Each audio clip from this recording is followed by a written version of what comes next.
Effectivement, je suis venu sur instruction du président de la République le rencontrer, puisqu'il a vraiment un souci par rapport au comportement des différents députés provinciaux.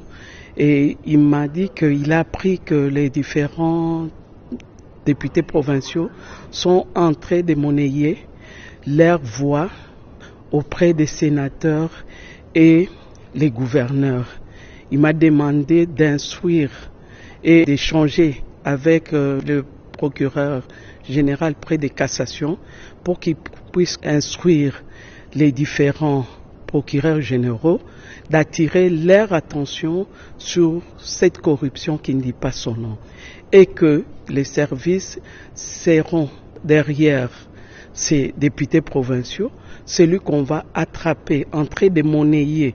Il n'y a pas de marchandises à vendre auprès des sénateurs et les gouverneurs et que cela doit s'arrêter. On ne peut pas continuer à accepter une telle corruption à ciel ouvert et qu'il faut qu'il y ait des sanctions sévères pour tout celui qu'on va attraper en train de monnayer son siège, sa voix auprès des sénateurs et gouverneurs.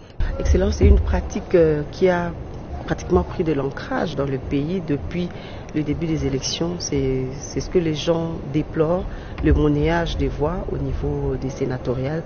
Est-ce que vous pensez que vous allez réussir cette mission vous confiée par le chef de l'État? Quelles sont vos stratégies? C'est à la justice de le faire et les services de sécurité.